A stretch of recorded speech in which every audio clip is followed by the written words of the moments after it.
नमस्कार मित्रों, आप सब खुशहाल होंगे। मेरी कामना है, इच्छा है कि आप सब खुश रहें। अभी हाल ही में बंगाल की खाड़ी से उत्पन्न रेमल नाम का चक्रवात आया। यह चक्रवात बंगाल की खाड़ी से उत्पन्न जो हुआ, बंगाल के तट पर, उड़ीसा के तट पर पहुंचकर आगे तबाही मचाते हुए आगे बढ़ रहा है। कराची में हिट कर सकता है। ऐसे में ये जानते हैं कि साइक्लोन आखिरकार बनता कैसे है।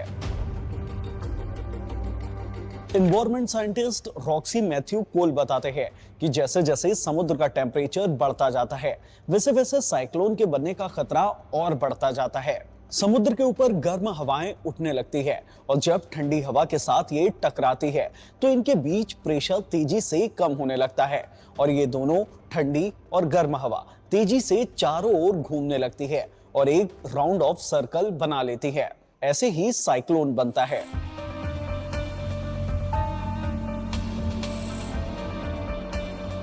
अब अगर इंडिया के कॉन्टेक्स्ट नजदीकी बंदरगाह की तरफ चले जाएं। सावधान सावधान सावधान।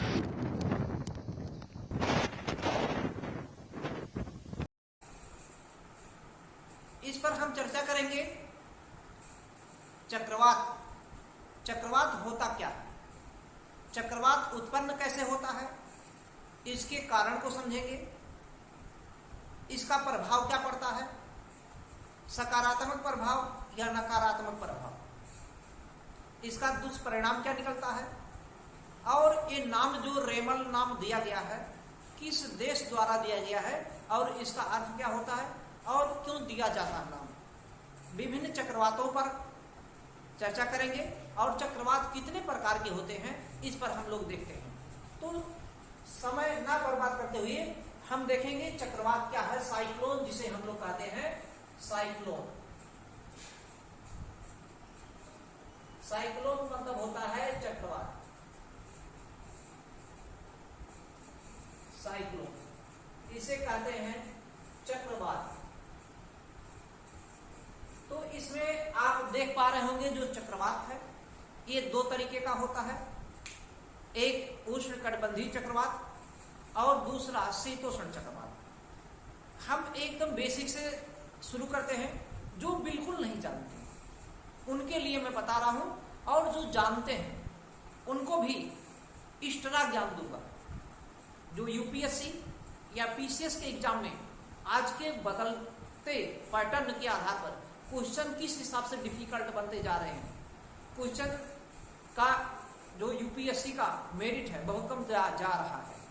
कारण क्या है, स्टूडेंट विधिवत अच्छी तरीके से विस्तार से नहीं पढ़ा, समझ कर नहीं पढ़ा।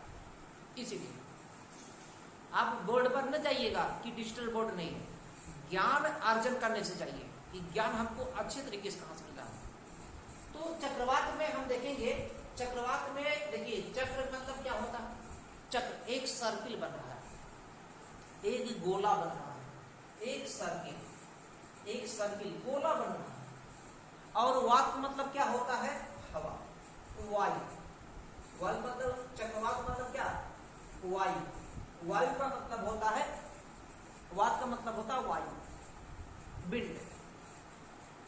ऐसा वायु, ऐसा हवा जो चक्रीय रूप से हो, चक्र लिखा है, चक्र मतलब क्या, चक्र जैसा, ऐसे इस तरीके का बन सकता है। एक चक्कर लगता दिखता हो, एक गोले के रूप में दिखता हो, ऐसे चक्रवात। चक्र मतलब समझ में आ गया होगा। चक्र मतलब एक गोले से है संबंधित और वात मतलब होता है वायु, हवा। ऐसी हवा जो चक्रीय रूप से प्रवाहित हो, और जब चक्रीय रूप से प्रवाहित होगी हवा तो ऊपर उठेगी, ऊपर उठ करके बढ़ेगी आगे, ऊपर उठेगी और आगे बढ़ेगी। अब सवाल ऊपर क्यों उठेगी, चक्रवात ऊपर क्यों उठेगी, एक तो चक्रीय है। अब सवाल चक्रीय बनेगा क्यों, ये जो हवा है ये चक्री बनेगा क्यों, वाय क्या कारण है, क्यों, व्हाट इज रीजन? क्या इसका कारण है कि ये जो वायु है चक्री बनेगा। जब हम देखते हैं, अगर हम बंगाल की खाड़ी की बात करते हैं या पूरे वर्ल्ड में, विश्व में ज्यादा से ज्यादा आप देखते होंगे 29.2% क्या है? स्थल है। बाकी 70.8% क्या है? जल है। मोटा मोटी 70%, मोटा मोटी हम लोग 70% समझते हैं जल है। कितना है? 70% जल। क्लियर हो गया? अब जब सूर्य की किरणें आती हैं गर्मी के मौसम में, आप जिस स्थान पर हैं, जिस स्थान पर, रूस में है, चीन में है, ऑस्ट्रेलिया में है, इंडिया में है, या अफ्रीका की किसी कंट्री में है, या अमेरिका के किसी कंट्री में, तो अगर देखते हैं पूरी पृथ्वी की हम बात करते हैं, जब पूरे पृथ्वी पर देखते हैं, पूरा का पूरा यदि ये पृथ्वी का हम ढांचा खींचते हैं, ये नॉर्थ दिशा होता है, ये साउथ, ये ईस्ट और ये वेस्ट, इस तरीके का ये बनता है। और ये जो बीच वाली रेखा होती है जिसे हम लोग इक्वेटर कहते हैं, इक्वेटर मतलब भूमध्य रेखा, ये पृथ्वी के बीचों बीच से जाती है और पश्चिम से पूरब या कहिए पूरब से पश्चिम की ओर खींच जाती है। ये रेखा 0 अंश की होती है, 0 अंश की देशांतर रेखा होती है कि अक्षांश रेखा। देशांतर नहीं होता है, अक्षांश होता है, क्योंकि ये अक्षांश और देशांतर में मैंने बता दिया। जो नहीं जानते हैं, अक्षांश और देशांतर का टॉपिक देख करके वहां से पढ़ सकते हैं, बहुत अच्छे तरीके से बताया हूं अक्षांश और क्या देशांतर है। तो जो पूरब से पश्चिम रेखा खींचा गया या कहिए पश्चिम से पूरब, जितनी भी रेखाएं खींची गई हैं पश्चिम से पूरब या पूरब से पश्चिम कहिए, सब अक्षांश रेखाएं हैं और सब पैरेलल है, समांतर क्रम में है। समांतर रेखाएं खींची गई हैं एक अंश के अक्षांश पर, एक अंश के अंतराल पर, और एक अंश का मतलब होता है 1 डिग्री का मतलब होता है 111.16 किलोमीटर, 111.16 किलोमीटर नियर अबाउट, लगभग में अप्रोक्सीमेटली मान लेते हैं ऐसा। तो ये है भूमध्य रेखा। भूमध्य रेखा के उत्तर में जाएंगे तो 23.5 पर आपको मिलेगा कर्क रेखा नॉर्थ में, और 23.5 पर मिलेगा आपको साउथ में मकर रेखा, उत्तर में कर्क रेखा और दक्षिण में मकर रेखा। इतना का क्षेत्र जो होता है काफी ज्यादा गर्म होता है, काफी ज्यादा गर्म। इस गर्म वाले क्षेत्र को, इतने क्षेत्र को जानते होंगे, सूर्य की उत्तरायण में 21 जून को होता है, और दक्षिण में अगर सूर्य की स्थिति होती है तो 22 दिसंबर को होता है दक्षिणायन की स्थिति में, है ना। तो इतना क्षेत्र ज्यादातर गर्म होता है, उष्ण क्षेत्र होता है, उष्ण कटिबंधीय क्षेत्र कह सकते हैं, उष्ण या कह सकते हैं ट्रॉपिकल जोन होता है, यानी कि जो गर्म क्षेत्र होता है। अब सोचिए पृथ्वी पर ज्यादा से ज्यादा क्या है जल। जब सूर्य की किरणें आती हैं, सूर्य की किरणें पृथ्वी पर जल पर आएंगे तो जल क्या होगा? गर्म होगा या ठंडा? अगर सूर्य इस साइड में है, सूर्य इस साइड में है, कहां पर? उत्तरी गोलार्ध में। उत्तरी गोलार्ध में यदि सूर्य है तो सूर्य की किरणें आएंगी, स्थल पर जाएगा तो जल पर नहीं जाएगा, दोनों जगह जाएगा, स्थल पर भी जाएगा जल पर भी। लेकिन जब जल पर जाता है या स्थल पर भी कह सकते हैं, लेकिन हम लोग रूप से बात करेंगे यहां जल पर, तो जल क्या होगा? गर्म होगा। जल क्या होगा? गर्म होगा।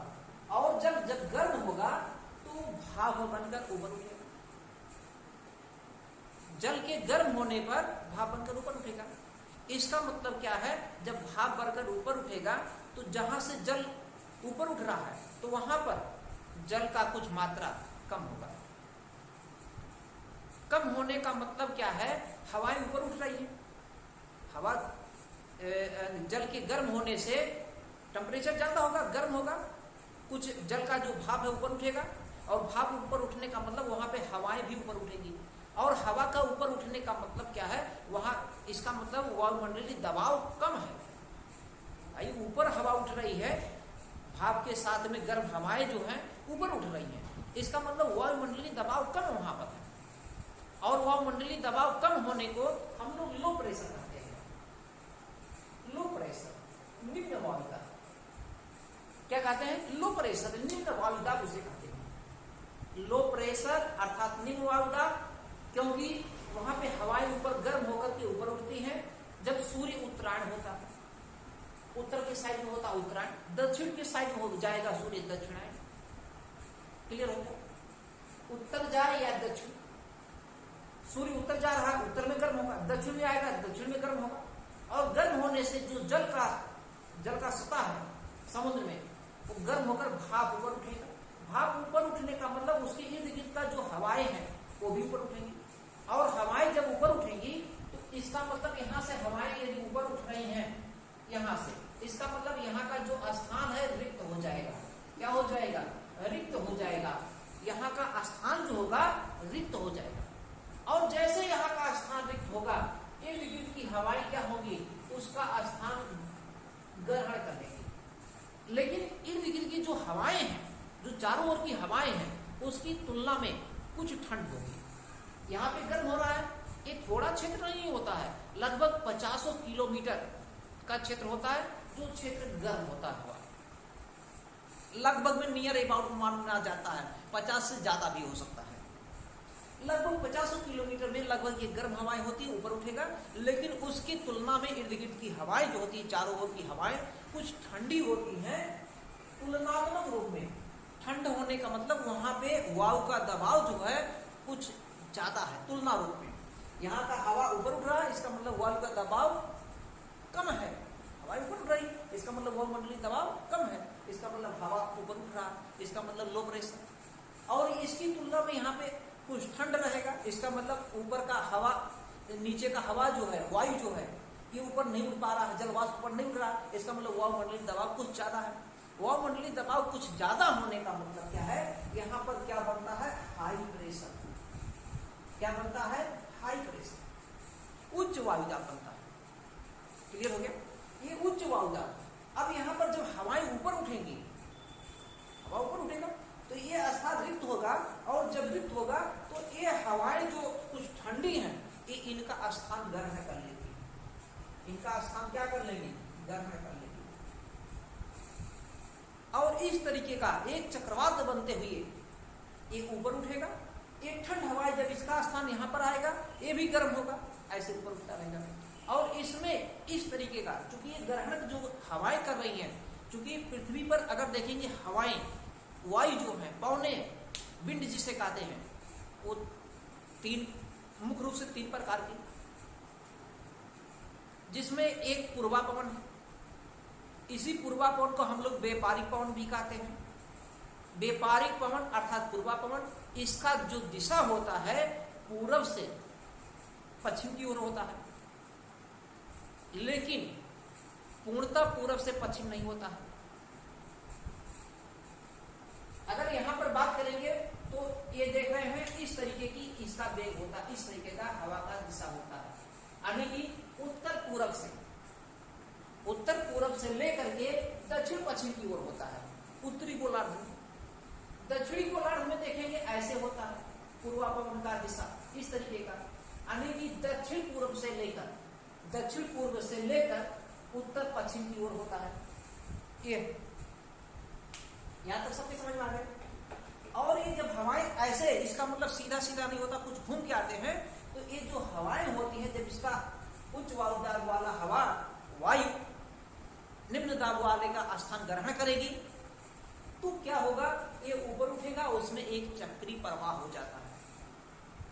एक दूसरा कारण, पृथ्वी का जो कोरियालिस बल होता है, उसके भी कारण कुछ प्रभाव पड़ता है। मुख्यतः जो है व्यापारिक पवन, जिसे हम लोग पूर्वा पवन के नाम से भी जानते हैं, इसके कारण जो है इसका वेग कैसा हो जाता है?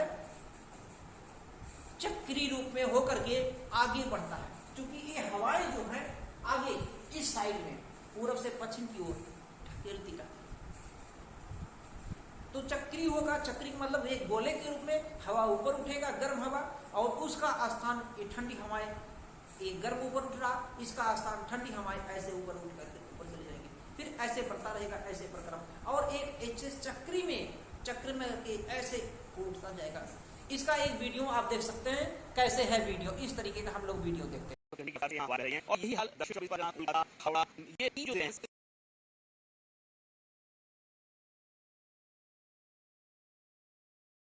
135 किलोमीटर प्रति घंटे की थी। इस दौरान पश्चिम बंगाल के कई इलाकों में तूफानी हवाएं चली, तेज बारिश हुई, कई जगहों पर तूफानी हवाओं की वजह से पेड़ उखड़ गए। तस्वीरों में आप देख रहे हैं वाटर लॉगिंग साफ नजर आ रही है। एक जगह दीवार भी गिरी, एक शख्स के मारे जाने की भी खबर है। जगह जगह वाटर लॉगिंग की तस्वीरें हम आपको दिखा रहे हैं और पेड़ देखिए किस तरह से झूल रहे हैं हवा में। 135 किलोमीटर की रफ्तार से जब हवा चलती है तो आप समझ सकते हैं किस तरह से वो मंजर होता है। एक शख्स की मौत की खबर है, दीवार गिर गई, पेड़ सड़क पर गिरे साफ देखे जा सकते हैं। तो पश्चिम बंगाल के तट से टकराया रिमाल तूफान और 135 किलोमीटर की रफ्तार से हवाएं चली और इस हवा की वजह से कई पेड़ उखड़कर गिर गए।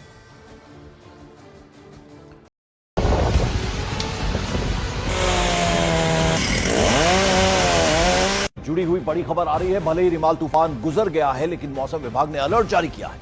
मौसम विभाग के मुताबिक तो इसमें इस तरीके का एक चक्रवात बनता है और ये जो चक्रवात बनेगा, अगर देखेंगे उत्तरी गोलार्ध में, ये उत्तर साइड का है उत्तरी गोलार्ध, और ये इधर भी दक्षिण साइड में भूमध्य रेखा के दक्षिण वाला क्षेत्र जो होता है ये दक्षिणी गोलार्ध, इधर साइड का होता है ये उत्तरी गोलार्ध। इसकी दोनों साइड में दिशाएं अलग अलग होती हैं। जो चक्रवात होता है, साइक्लोन होता है, इसकी दोनों ओर दिशाएं अलग अलग होंगी। उत्तरी गोलार्ध में इसकी दिशा जो होती है वामावर्त। वामावर्त का मतलब होता है एंटी क्लॉकवाइज। वामावर्त माने बायां हाथ, वामा, ये वामा है, ये दाया, ये दाया हाथ है, ये वामा। वामावर्त मतलब दिशा ऐसे जा रही है, ऐसे, इसका मतलब एंटी क्लॉकवाइज। और दक्षिणावर्त मतलब होता है ऐसे। क्लियर होगा? अब देखिए यहाँ पे मैं बता देता हूँ, यहाँ तक सबके समझ में आ गया होगा। अब दूसरी चीज यहाँ पर आप देखेंगे इस तरीके का, उत्तरी गोलार्ध में जब मैं बात करता हूं, ये भूमध्य रेखा है, ये नॉर्थ हो गया, ये साउथ हो गया, इक्वेटर इसे हम लोग कहते हैं, इक्वेटर भूमध्य रेखा। इधर में जो दिशा होता है इसकी दिशा ऐसे होती है, ऐसे ऐसे ऐसे। इसका मतलब क्या है? Anti clockwise. यहां पर लो प्रेशर बनेगा और इसके इर्द गिर्द में क्या रहेगा? हाई प्रेशर का निर्माण रहेगा, उच्च वायुदाब का निर्माण रहेगा। ठीक, उच्च वायुदाब का निर्माण रहेगा तुलनात्मक रूप से। यहीं पर इसकी अगर दिशा की बात करें, इसका सेम उल्टा हो जाएगा, ऐसे ऐसे, इस तरीके का रहेगा। यहां पर भी लो प्रेशर यहां भी रहेगा, उत्तरी गोलार्ध हो या दक्षिणी गोलार्ध, लो प्रेशर दोनों कंडीशन में रहेगा। बस दक्षिणी गोलार्ध में दिशा क्लॉकवाइज ऐसे, ये दाहिना हाथ है तो दाहिनी ओर, इसका मतलब दक्षिणावर्त। हिंदी मीडियम वालों के लिए हिंदी में समझना होगा दक्षिणावर्त। और ये इसलिए जरूरी है, इसका कार्य, इसका काम रीजनिंग में भी। एक व्यक्ति दक्षिणावर्त इतना किलोमीटर गया, वामावर्त इतना किलोमीटर मिला, दक्षिणावर्त इतना, लेकिन वहां पर वर्जन आप इंग्लिश में यदि नहीं देखते हैं तो नहीं समझ पाएंगे। ऐसे जानिएगा, दक्षिण की ओर जा रहा तो दक्षिणावर्त, वामाहाट इसका मतलब वामावर्त, बाईं तरफ। क्लियर हो गया? तो ये दोनों का दिशा, ये जो चक्रवात होता है उत्तरी गोलार्ध में दिशा जो होता है एंटी क्लॉकवाइज अर्थात वामावर्त, और दक्षिणी गोलार्ध में चक्रवात की दिशा जो होती है क्लॉकवाइज अर्थात दक्षिणावर्त होता है। इधर दक्षिणावर्त, इधर वामावर्त। वामावर्त लिख देते हैं, ये वामावर्त है और ये है दक्षिणावर्त, दोनों का दिशा। अब ये जो चक्रवात है, चक्रवात जो भूमध्य रेखा, जो विषुवत पेटी में आ रहा है, जहां गर्म है, जहां पर गर्म है, ऐसा जो चक्रवात आएगा उसे कहते हैं उष्ण चक्रवात। क्या कहते हैं? उष्ण चक्रवात। और इसके और इधर में जब जाते हैं मध्य अक्षांश, या और इधर में जाते हैं उच्च अक्षांश, ये उच्च अक्षांश होता है, ये बीच में मध्य अक्षांश मिलेगा, और ये जो होता है ये निम्न अक्षांश होता है। क्योंकि यहाँ से 0 से शुरू होता है, 0, 1, 2, 3, 4, 5 इस तरीके का जाएगा 23 तक, फिर इधर से आएगा लगभग 0। तो ये निम्न अक्षांश होते हैं, क्योंकि इसके अक्षांश का नाम रखा गया है 0 अंश। 1 अंश, 2 अंश, 3 अंश, 4 अंश, 5 अंश, 6 अंश, 7 अंश, 20 अंश, 23। तो इस तरीके का जो दिया गया है ये निम्न अक्षांश है। इसके और इधर में आगे बढ़ेंगे, अर्थात भूमध्य यानी कि जब ट्रॉपिक ऑफ कैंसर से, ट्रॉपिक ऑफ कैंसर यानी कि कर्क रेखा से आप पोल की ओर चलेंगे, ध्रुव की ओर चलेंगे, तो आपको उच्च अक्षांश मिलता जाएगा। उच्च अक्षांश का मतलब उसके जो वैल्यू नामकरण किया गया है वो ज्यादा नामकरण किया गया है। 80 अंश, 60 अंश, 60 अंश, 70 अंश, 90 अंश तक मिलेगा आपको। क्लियर हो गया, समझ में आ गया? तो इसमें क्या है, ये जो इतने साइड में आ गया चक्रवात, इतने साइड में यानी कि 23.5 से 23.5 के बीच में ये उष्ण चक्रवात होगा। और इसके आगे जब जाएंगे इधर में मिलेगा शीतोष्ण चक्रवात। इसका मतलब चक्रवात कितने प्रकार का होगा? 2 प्रकार का, उष्ण चक्रवात और शीतोष्ण चक्रवात। क्लियर हो गया? अब चाहे उष्ण चक्रवात हो या शीतोष्ण चक्रवात हो, दोनों ही कंडीशन में केंद्र में लो प्रेशर ही रहेगा। यूपीएससी में यही प्रश्न पूछे जाते हैं, बस टेक्निकल शब्द में रहेगा, घुमाव का रहेगा। और उस टेक्निकल शब्द में कुछ रहता नहीं है, केवल जो पढ़ के नहीं गया है, स्पेशल से नहीं पढ़ा है, वही गलती कर जाता है। पीटी के 10 दिन पहले उसका माइंड जो है कहेगा नहीं एग्जाम देने लायक नहीं है, 5 दिन जब बचेगा कहेगा एग्जाम देने लायक नहीं है, जबकि उसकी गलत फीडिंग है। और गलत फीडिंग यही है कि विस्तार में उसने नहीं पढ़ा, इसीलिए समझ के नहीं पढ़ा, अंडरस्टैंडिंग नहीं है। इसीलिए अंडरस्टैंडिंग होने के लिए समझ के पढ़ना बहुत जरूरी है। तो यहां तक सबके समझ में आ गया होगा। लो प्रेशर क्या होता है? लो प्रेशर मतलब जहां पे हवाएं गर्म होकर ऊपर उठ जाती हैं, इसका मतलब ऊपर उठ रही, इसका मतलब ऊपर दबाव कम है, इसका मतलब लो प्रेशर। हवाएं ऊपर नहीं उठ पा रही, इसका मतलब दबाव ज्यादा है, वायुमंडलीय दबाव ज्यादा, तभी नहीं ऊपर उठ पा रही है। हवाएं ऊपर उठ रही है, ये हवाएं दबा दे रही है, इसका मतलब यहाँ हाई प्रेशर जाता है। तो ये ऊपर उठ गया, तो इसका मतलब चक्रवात में केंद्र में क्या होता है? लो प्रेशर होता है, और उसके चारों ओर क्या होता है? उच्च वायुदाब अर्थात हाई प्रेशर होता है। क्लियर हो गया? और इसकी जो दिशा होती है, चाहे शीतोष्ण चक्रवात हो, चाहे उष्ण चक्रवात हो, और चाहे शीतोष्ण चक्रवात हो, दोनों में केंद्र में लो प्रेशर ही बनेगा और किनारे किनारे हाई प्रेशर बनेगा। किनारे किनारे हाई प्रेशर बनेगा और केंद्र में लो प्रेशर बनेगा। बस इतना है कि उत्तरी गोलार्ध में इसकी दिशा जो होती है एंटी क्लॉकवाइज वामावर्त होती है, जबकि दक्षिणी गोलार्ध में इसकी दिशा दक्षिणावर्त होती है। दक्षिणावर्त यानी कि एंटी क्लॉकवाइज होती है, क्लॉकवाइज होती है, एक क्लॉकवाइज। इस तरीके का एक क्लॉकवाइज ऐसे बनेगा। समझ में आ गया होगा? अब सवाल मैंने इतना बता दिया। अब दूसरे नंबर पे नेवल की ओर मैं चलता हूं, कैसे कैसे क्या है। ये जो साइक्लोन जिसे आप लोग देख रहे हैं, ये कितने प्रकार का मैंने बताया? ये 2 प्रकार का होता है साइक्लोन। साइक्लोन कितने प्रकार का होता है? 2 प्रकार का होता है। ये देखिए जो साइक्लोन है, चक्रवात, चक्रवात ये कितने प्रकार का होता है? 2 प्रकार का। कितने प्रकार का? 2 प्रकार का। एक होता है उष्ण चक्रवात और दूसरा होता है शीतोष्ण चक्रवात। इसका मतलब क्या है? ये देखिए जो शीतोष्ण चक्रवात होता है, अगर पृथ्वी की बात करें, ये कर्क रेखा है, ये भूमध्य रेखा है, ये कर्क है, ये भूमध्य रेखा है और ये मकर रेखा है। ठीक, इतने साइड में जो होता है ये होता है उष्ण चक्रवात, लेकिन यहाँ पे जो आएगा ये होगा शीतोष्ण चक्रवात, यहाँ पर आता है, और शीतोष्ण चक्रवात यहाँ पर आता है। यानी कि इतने साइड में जो होता है, इतने साइड में होता है, ये शीतोष्ण चक्रवात होता है। इसी को हम लोग जो है किस नाम से जानते हैं? किस नाम से जानते हैं? उच्च अक्षांश। उच्च अक्षांश। उच्च अक्षांश में इसका मतलब पृथ्वी के उच्च अक्षांशों में शीतोष्ण चक्रवात आता है। स्टेटमेंट लिखा रहेगा, निम्न कथनों पर विचार करें। पृथ्वी के उच्च अक्षांशों तथा मध्य अक्षांशों में उष्ण चक्रवात आते हैं, तो गलत है, शीतोष्ण चक्रवात आता है। क्लियर हो गया? स्टेटमेंट जानना होगा। और इसमें जो होता है, इसमें ये जो बीच वाला क्षेत्र है, यही जो है यही है उष्ण चक्रवात, यानी कि 23.5 से 23.5 के बीच वाला। अब शीतोष्ण चक्रवात हो या उष्ण, दोनों कंडीशन में केंद्र में जो होगा होगा क्या होगा, लो प्रेशर होगा, यानी कि हवाएं ऊपर होगी गर्म होकर के। यहाँ तक क्लियर हो गया, सब चीज समझ में आ गया होगा। अब जो भारत में रेमल आया है, रेमल चक्रवात, अलग अलग देशों द्वारा नाम दिया जाता है, अलग अलग देशों द्वारा नाम दिया जाता है। ये जो रेमल चक्रवात आया है, रेमल चक्रवात कहां से आया, क्यों आया, इसका मतलब चक्रवात है और भारत में आया है, इसका मतलब, और गर्मी में आ रहा है, इसका मतलब क्या है, उष्ण चक्रवात है। जो अब रेमल आया, रेमल भारत में आया, बंगाल की खाड़ी से उत्पन्न हुआ, इसका मतलब क्या है, गर्मी के मौसम में आया। 26 मई को तट पर, 26 मई 2024 को भारत के तट पर जो है पश्चिम बंगाल और उड़ीसा के तट पर टकराया। इसका मतलब क्या हो रहा है, इसका मतलब ये उष्ण चक्रवात है। और इसकी दिशा कैसी रही होगी, रेमल की दिशा ये रही होगी कैसी, वामावर्त, इस तरीके का एंटी क्लॉकवाइज, क्योंकि उत्तरी गोलार्ध में चक्रवात की दिशा कैसी है, एंटी क्लॉकवाइज। और इसमें केंद्र में क्या बना होगा, लो प्रेशर बना होगा।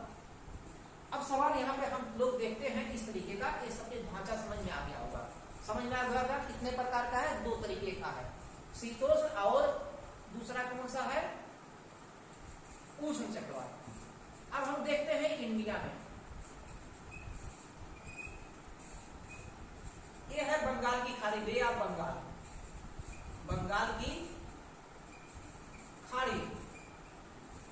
बंगाल की खाड़ी में यहां पर क्या हुआ है, यहां पर देखिए केंद्र में लो प्रेशर बना होगा, केंद्र में लो प्रेशर बना होगा, और ये इस तरीके का चक्र बनाया होगा और आगे बढ़ा होगा। यहां पर भी पूर्वापवन है, पूरे पृथ्वी पर पूर्वापवन व्यापारी पवन चलती है और इसको आगे बढ़ाएगी। इसकी दिशा जब इस तरीके का आया, यहां से टकराया होगा, इस तरीके का यहां से टकराया होगा, इस तरीके के ला दिया है, तो यहां पे ये कहां पर आ रहा है, बंगाल की खाड़ी पर। बंगाल की खाड़ी पर, बंगाल की खाड़ी से शुरू होता है, पश्चिम बंगाल उड़ीसा बगल में है, तो यहां से टकराएगा और ज्यादा भयानक होता। तो हो सकता है या इधर में अगर वेग आया होता तो इधर भी टकरा सकता था। अब ये दिशा पर निर्भर करेगा किधर मूव करेगा, पश्चिम बंगाल की ओर मूव करेगा या जो है आंध्र प्रदेश की ओर मूव करेगा। तो वायु की दिशा पर, पवन की दिशा पर, विंड की दिशा पर डिपेंड होता है, depended on wind, wind motion, जो विंड का मोशन होगा, गति होगा, उसी पर निर्भर करेगा। तो यहां से अब ये आगे बढ़ता है। अब ये जो नाम दिया गया है, इसका नाम रेमल दिया गया है। रेमल जो दिया गया नाम है, ये रेमल ओमान ने दिया है। किस देश ने दिया है, ओमान ने दिया है, ओमान, ओमान, ओमान देख रहे होंगे। ओमान जो है एशिया महाद्वीप में ही है, पश्चिम एशिया महाद्वीप में आता है ओमान। ओमान के नीचे, और अगर नीचे आएंगे थोड़ा सा नीचे, मतलब थोड़ा सा दक्षिण में, नीचे नहीं आना, आने का मतलब क्या होता है, दक्षिण में, तो आपको यमन मिलेगा, यमन। आप कमेंट करके जरूर बताइएगा ओमान का कैपिटल क्या है, what is the capital of Oman and what is the capital of Yemen. Yemen का कैपिटल क्या है, और दोनों का नाम मैं दे देता हूं। एक का कैपिटल है सना और दूसरे का कैपिटल का नाम है मस्कट। अब किसका सना है, किसका मस्कट है, कमेंट करके जरूर बताइए, क्योंकि यहाँ पे क्वेश्चन बनता रहता प्रीलिम में और खास करके पीसीएस में बनता है। तो और लड़का स्टूडेंट जो होता है, कोई भी स्टूडेंट, छात्र या छात्राएं जो भी गलती कर देते हैं, मिस्टेक कर देते हैं, एग्जामिनर तो यही सोचता है, जो आयोग सोच रहा है लड़का मिस्टेक करे छोटे छोटे चीजों में और उसी मिस्टेक को पकड़ता हो। तो यहाँ पर समझ आ गया, रेमल ओमान द्वारा नाम दिया गया है और ये अरबी भाषा का शब्द है। किस भाषा का, अरबी लैंग्वेज का है, ये अरबी लैंग्वेज का, द लैंग्वेज ऑफ अरबी। और इसका मतलब क्या होता है, रेत। इसका मतलब होता है रेत। रेत का मतलब क्या, सैंड, SAND, सैंड अर्थात बालू। चूंकि ये चक्रवात काफी ज्यादा विनाशकारी है, काफी ज्यादा विनाश किया है, काफी ज्यादा जितने पेड़ पौधे हैं, पेड़ पौधों को तोड़ देगा।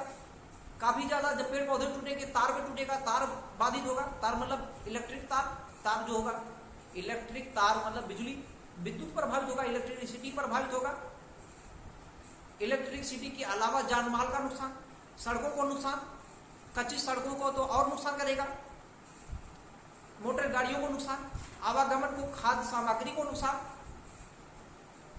कई चीजों को नुकसान करेगा। डिजिटल को भी नुकसान, आज के समय में डिजिटल का ज्यादा रोल है। मोबाइल पे जब तक हाँ हेलो कहाँ पे हो, कम्युनिकेशन बेकार कर देगा। तो कई चीज को नुकसान करता है।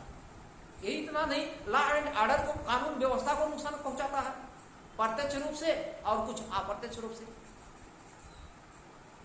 तो प्रत्यक्ष और अप्रत्यक्ष रूप से कई चीज को नुकसान पहुंचा रहा है। तो ये रेमन जो है ये ओमा द्वारा दिया गया अरबी भाषा का शब्द है, रेत है, और ये आगे जो बढ़ेगा तो पश्चिम बंगाल के आगे फिर हो सकता बिहार में भी जाए, हो सकता पूर्वी यूपी में भी आ जाए, लेकिन वहां तक फिर पूर्वी यूपी और आगे बढ़ते बढ़ते धीरे धीरे इसका वेग में, इसके जो वेग है, वेलोसिटी जिसे कहते हैं, एक कम हो जाएगा, मिनिमम हो जाएगा, तो नुकसान ज्यादा नहीं करेगा। हालांकि आगे बढ़ेगा, कुछ ठंड हवाएं, ठंड रूप में हवाएं बनेगी, मानव को इस गर्मी में राहत देगी। लेकिन वहीं जहां से टच से टकराई है काफी ज्यादा जान माल को नुकसान हुआ। अब इसका मेंस में भी रोल है कि कैसे कैसे हम लिखेंगे एक सीक्वेंस में। इसमें जो इंट्रोडक्शन होगा, इंट्रोडक्शन में कैसे लिखेंगे, फिर उसके बाद हम कैसे एक सीक्वेंस में बढ़ेंगे और इसका कंक्लूजन कहां से करेंगे, सवाल ये भी है। ये मेंस के आंसर राइटिंग में आप सीखेंगे, वहां भी सिखाया जाता है, लेकिन इतना जान के होंगे कैसे। अब सवाल जियोग्राफी में क्या है, आपको पूरा का पूरा सब कॉन्सेप्ट है जियोग्राफी में, लगभग 90% कॉन्सेप्ट है, और साथ में है तो टेक्निकल सब, साथ में फिगर बेस्ड। आप इसमें कोई भी फिगर, 2 फिगर बना दीजिए, एक फिगर बहुत है लेकिन 2 फिगर बना दीजिए और अच्छा है। फिगर आपने बनाया, हर क्वेश्चन पे फिगर है, और आपने फिगर बना दिया, नंबर औरों की तुलना में 1 नंबर ज्यादा मिलेगा। एक क्वेश्चन पे अगर मैं कहता हूं आधा नंबर आप ज्यादा पाते हैं, तो 20 क्वेश्चन में आपने 10 नंबर ज्यादा पा गए।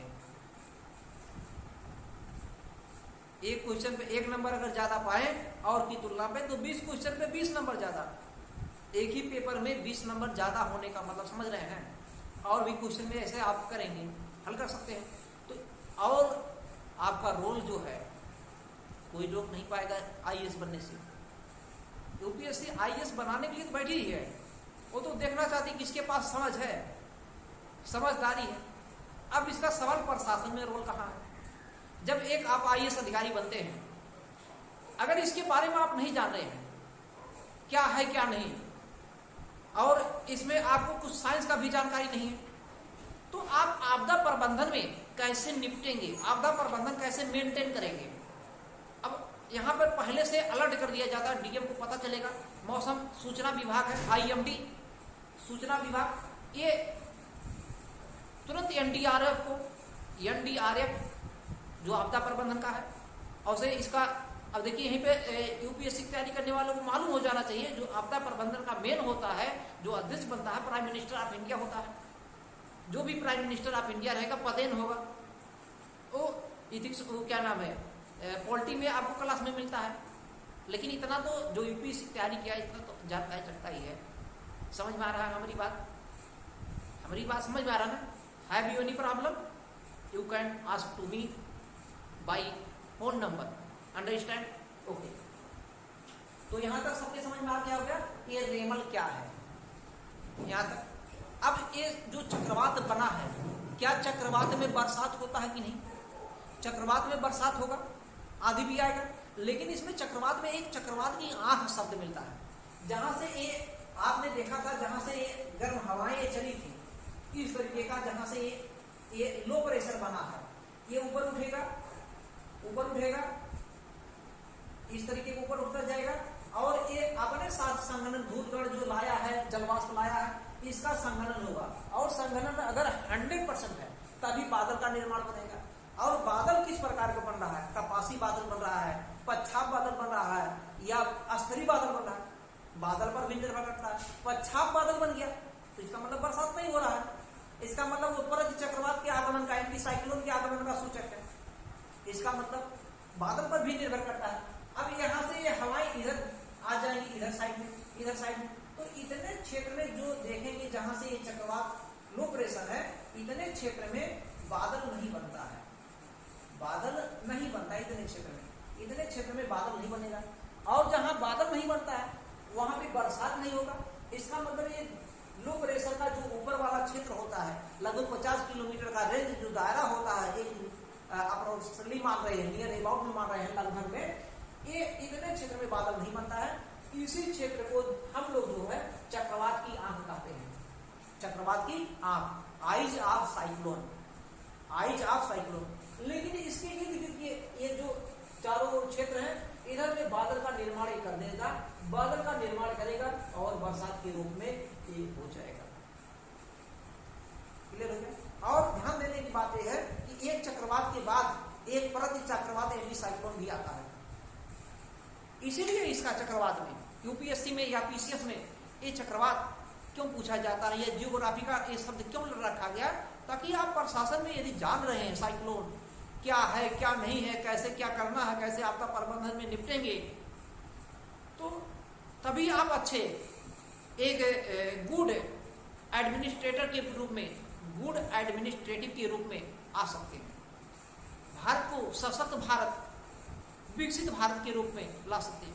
अन्यथा क्या होता है कि अगर जानकारी नहीं रहेगा तो आप फ्लॉप हो सकते हैं।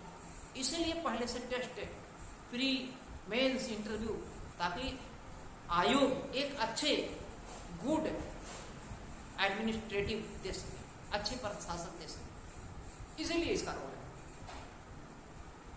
समझ में आ गया? तो वीडियो को लाइक करिएगा, शेयर करिएगा सभी से ज्यादा मित्रों में, और चैनल को सब्सक्राइब कीजिएगा। लाइक जरूर कीजिए, शेयर जरूर कीजिए, सब्सक्राइब जरूर कीजिए। धन्यवाद, मिलते हैं अगले वीडियो में। जय हिंद।